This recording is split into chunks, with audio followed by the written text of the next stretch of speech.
Kryeministri Kristian Mickoski prej Qepala bullgare atë që thot ta vërtetoi më 24 qershor me tërheqjen e amendamenteve në Parlamentin Evropian.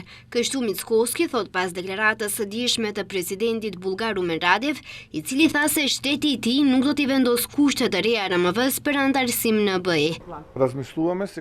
Vin shumë porosi të ndryshme nga sofja zyrtare. Të parët tanë kanë thënë, më pak dëgjoj çfarë flasin dhe më shumë shi se çfarë bëjnë. Ka një mundësi që të vërtetojnë këtë që e flasin. Më 24 qershor në Komisionin për Punë të Jashtme, pranë Parlamentit Evropian gjendet raporti të cilin pret që anëtarët bullgar të këtij komisioni të tërheqin amendamentet me të cilat kërkojnë që maqedonishtja, identiteti dhe gjuha shumë dekallshe të definohet me fjalën të tashëm ose present, edhe në kornizat e asaj fryme të miratohet raporti. Mickoski po ashtu shprehu pritshmëri që Sofia të pranojë takim në kornizat e mbledhjes së NATO-s në Hag dhe të bisedojë për korridorin 8 në mënyrë që ata këtë projekt ta vendosin në listën e prioriteteve.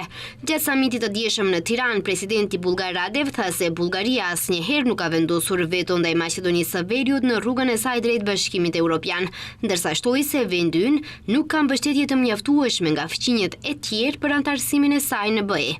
Shefi diplomacisë Tim Çemucunski një ditë më parë deklaroi se po punohet për një dinamik më të përforcuar të takimeve me sofjen zyrtare dhe theksoi se janë të gatshëm që të gjejnë zgjidhje racionale në kornizat e vlerave europiane, por duke vendosur qartë vijat e kuqe.